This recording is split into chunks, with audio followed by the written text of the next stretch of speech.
Hi everyone, welcome to my channel. ఎలా ఉన్నారు అందరూ కూడా? మేము కూడా బాగున్నామండి. ఈరోజైతే నేను ఉసిరికాయ ముక్కల పచ్చడి అయితే పెడుతున్నాను.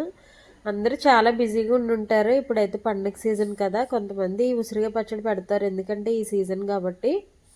ఒక్కొక్కసారి ఎక్కువ ఎక్కువ తెచ్చుకుంటే వేస్ట్ అయిపోకుండా కూడా పెట్టుకుంటారు నాలాగనమాట. ఇవైతే మొన్న మా హస్బెండ్ వెజిటేబుల్స్ తెచ్చినప్పుడు తీసుకొచ్చేసారు. ఇంకొంచెం ఉంటే పాడైపోతాయి అని చెప్పేసి ఈ విధంగా అయితే ముక్కల పచ్చడి పెట్టాను. ఇది మామిడికాయ పచ్చడికి ఏమాత్రం తీసిపోదు, చాలా బాగుంటుంది అనమాట. కాయకాయగా కాకుండా అప్పుడప్పుడు ఇలా కూడా పెట్టుకోండి. మొత్తం ముక్క ముక్క విడదీస్తాం కాబట్టి అందులో ఉప్పు కారం బాగా పట్టి భలే ఉంటుంది అనమాట. సో ఫస్ట్ అయితే నేను ఏం చేశానంటే ఈ ఉసిరికాయలు అన్నట్లు చిన్నుల గిన్నె ఉంటుంది కదా, ఆ చిన్నుల గిన్నెలో శుభ్రంగా వేసుకొని బాగా వాష్ చేసేసుకున్నాను. ఆ తర్వాత అయితే వీటిని క్లాత్తో శుభ్రంగా తుడిచి ఒక ప్లేట్లోకి షిఫ్ట్ చేసుకున్నాను. మళ్ళీ ఇంకొకసారి వేరే క్లాత్తో తీసుకొని ఇంకో ప్లేట్లోకి షిఫ్ట్ చేసుకొని ఒక 10 మినిట్స్ అయితే ఫ్యాన్ గాలికి అయితే ఉంచేసాను అనమాట. ఈ పచ్చడి కొద్ది రోజులు ఉండాలంటే కొంచెం జాగ్రత్తగా పాటించడమే బెస్ట్ అనమాట. వాటర్ అది తగలకుండా, వాటర్ ఎక్కడ లేకుండా చూసుకోవాలి. సో ఆ తర్వాత అయితే ముక్కల్ని ఈ విధంగా కట్ చేసుకోవాలి. ఘాట్లు ఉంటాయి కదా మనకి, అక్కడక్కడ గీతలు కనిపిస్తే వాటి మీద చాకుతో ఘాట్లు పెట్టుకొని చక్కకి ఈ విధంగా కట్ చేసేసుకోవడమే అనమాట. చాలామందికి పచ్చళ్ళు పెట్టడం రాదు, కానీ ఒకసారి పెడితే చాలా ఈజీ అండి. ఈజీగా పెట్టేసుకోవచ్చు అనమాట. కొలతలు కూడా మనకేం పెద్ద అవసరం లేదు. ముక్కలు బట్టి మనం వంటలు ఎలా చేస్తామో అంత ఈజీగా పెట్టేసుకోవచ్చు. కాకపోతే కొంచెం జాగ్రత్తలు పాటించాలన్నమాట. కొన్ని కాకపోతే ఆయిల్ కొంచెం ఉప్పు కారం మనం సరిపడిందో లేదో చూసుకొని తర్వాత రెండోసారి అడ్జస్ట్ చేసుకుంటే సరిపోతుందన్నమాట. సో ఈ విధంగా ముక్కలు తీసేసుకోవాలి. ఈ ముక్కలు తీసేటప్పుడు మనకు కొంచెం జ్యూస్ అనేది బయటకు వస్తుందన్నమాట. అది కూడా తేమ లేకుండా నేను ఇంకొక 10 మినిట్స్ ఆరబెట్టాను. ఎందుకంటే మనకి ఎలాగో టైం ఉంటుంది. ఈలోపు మెంతులు, ఆవాలు ఇవన్నీ కూడా వేపుకోవాలి. లేదా చింతపండు వేస్తే చింతపండు రెడీ చేసుకోవాలి, నిమ్మకాయ వేస్తే నిమ్మకాయ రెడీ చేసుకోవాలి. ఇంతకుముందు అయితే కాయలతో పెట్టాను, అప్పుడైతే చింతపండు వేసాను అనమాట. ఈసారి అయితే నిమ్మకాయ అయితే ట్రై చేస్తున్నాను. ఎప్పుడు ఎక్కువ చింతపండే వేస్తాను, ఫస్ట్ టైం నేను నిమ్మకాయ యూజ్ చేస్తున్నాను అనమాట. సో ఈసారి చిన్న బాండి తీసుకొని ఈ విధంగా ఆవాలు, మెంతులు వేసేసుకున్నాను. 3 స్పూన్స్ అనమాట. వేసేసుకొని చక్కగా బాగా మంచిగా స్మెల్ వస్తుంది వేపేటప్పుడు. బాగా రోస్ట్ అయ్యాక మనకు అర్థమవుతుంది, మెంతులు మంచి కలర్ వస్తాయి, అందాక వేయించుకోవాలన్నమాట. అప్పటి వరకు వేయించుకొని తీసేసుకొని చల్లారాక మిక్సీ పట్టుకోవాలి. ఒకవేళ మీరు చింతపండు వేసుకుంటే మాత్రం ముందే వేడి నీళ్ళలో శుభ్రంగా కడుక్కొని నానబెట్టుకొని ఆ తర్వాత మళ్ళీ బాండీలో ఆయిల్ యాడ్ చేసుకొని ఆ చింతపండు ఉడకపెట్టుకోవాలి. కొంచెం చింతపండుతో చేస్తే కొంచెం టైం పడుతుంది. నేనైతే 2 నిమ్మకాయలు, పెద్ద నిమ్మకాయలు తీసుకున్నాను అనమాట. గింజలతో సహా పిండేసుకోండి, లాస్ట్లో వడకట్టుకోవచ్చు అనమాట. లేదా నిమ్మకాయలు మనం రసం తీసేది ఉంటుంది కదా, అది ఉంటే అది తీసుకోండి ఇంకా మంచిది. నాకు ఉంది కానీ టైంకి వాష్ చేసలేదు, మళ్ళీ తడి అది ఎందుకులే అని చెప్పి నేను ఇంకా చేత్తోనే పిండేస్తున్నాను అనమాట. ఈ విధంగా చాలా పెద్ద నిమ్మకాయలు అనమాట. పులుపు మేము కొంచెం తక్కువే తింటాము, సో అందుకని చెప్పేసి ఈ విధంగా రెండు తీసుకున్నాను.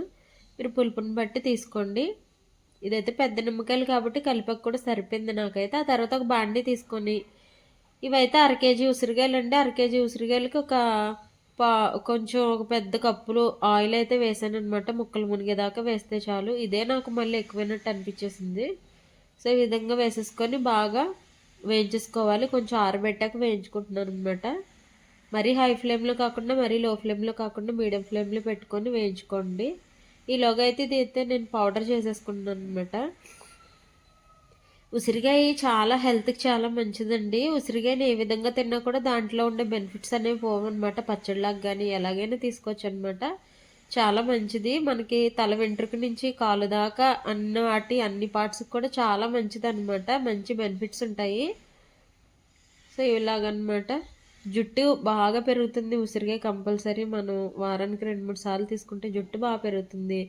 కళ్ళకు మంచిది, చర్మానికి మంచిది, ఇమ్యూనిటీ డెవలప్ అవుతుంది. ఎందుకంటే ఇందులో వైటమిన్ సి ఉంటుంది కాబట్టి ఇమ్యూనిటీ డెవలప్ అవ్వడంతో పాటు యాంటీ ఆక్సిడెంట్స్ కూడా ఉంటాయి అన్నమాట. చాలా చాలా మంచిది.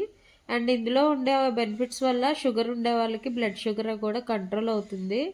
కంపల్సరీ తీసుకోండి. పిల్లలకు ఖచ్చితంగా పెట్టండి. ఇప్పుడు పిల్లలకి జుట్టు చాలా ఊడిపోతుంది కదా, అలాంటి వాళ్ళకి ఉసిరిగా ఆయిల్ కూడా తయారు చేసుకోవచ్చు.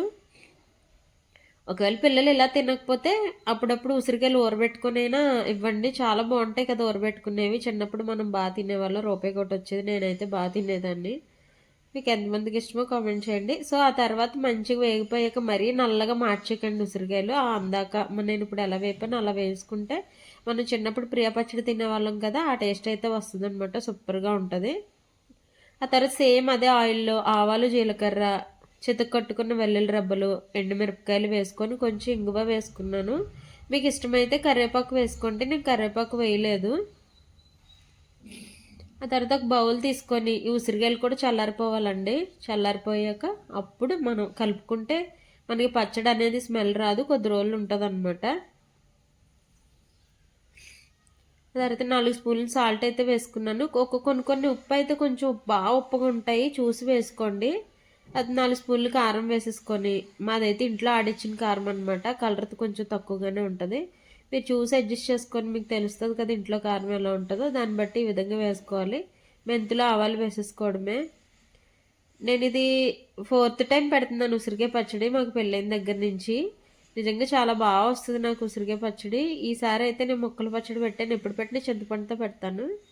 ఈసారి అయితే నేను నిమ్మకాయతో ట్రై చేశాను అనమాట. నిమ్మకాయతో కూడా చాలా బాగుంది. ఇంతేనండి. చల్లారిపోయాక ఈ తాలింపు కూడా మనకి బాగా చల్లారిపోవాలి, ఫ్యాన్ కింద పెట్టేసాను. తర్వాత తీసుకొచ్చి ఇంక ఇందులో వేసాడు అనమాట. మంచిగా కలిపేసుకొని మూత పెట్టుకొని ఒక 2 రోజులు ఉండాలి. ఆ తర్వాత 3వ రోజు వేడి వేడి అన్నంలో వేసుకొని తింటే చాలా బాగుంటుంది. మరి ఇంత ఆరోగ్యకరమైన ఉసిరికాయనైతే తిందాము, పచ్చడిలాగే కాదండి, ఎలాగైనా తినండి. ఇప్పుడు బీపీలు వస్తున్నాయి కాబట్టి, కానీ ఎంతో కొంత పచ్చళ్ళు తినకుండా అయితే ఉన్నాం కదా, పెరుగన్నం మజ్జిగన్నంలో నంచుకోవడానికైనా ఉంటుంది కాబట్టి కొంచెమైనా ఈ విధంగా పచ్చడి అనేది పెట్టుకొని చక్కగా మంచిగా నంచుకోవచ్చు అనమాట. బయట పచ్చళ్ళు కొనుక్కోకుండా ఇంట్లోనే ఈజీగా ఇలా చేసేసుకోవచ్చు. ఉసిరికాయ మాత్రం ఖచ్చితంగా తీసుకోండి. సో ఇంతేనండి వాళ్ళ వీడియో నచ్చితే మాత్రం తప్పకుండా లైక్ చేయండి. కొత్తగా ఎవరైనా నా ఛానల్ చూస్తున్నట్లయితే రిమైనింగ్ వీడియోస్ ఒకసారి చూసి సబ్స్క్రైబ్ చేయండి. చాలా అంటే చాలా బాగుంటుంది అనమాట. ఉసిరికాయ పచ్చడి అద్దరిపోతుంది. ఇదే కాకుండా పచ్చిమిరపకాయతో తొక్కు పచ్చడి చేస్తారు గుంటూరులో, అది ఇంకా బాగుంటుంది. కానీ ఎందుకు ఈసారి ముక్కలు పచ్చడి ఆవకాయ ముక్కల్లాగా ఇలా తినాలనిపించింది. మా అమ్మాయి కోసం ఇలా పెట్టాను అనమాట. ఆవకాయ ముక్కలు చాలా ఇష్టంగా తింటుంది. సో అందుకని తన కోసం ఈ విధంగా పెట్టాల్సి వచ్చింది. వీడియో నచ్చితే లైక్ చేయండి. Thanks for watching.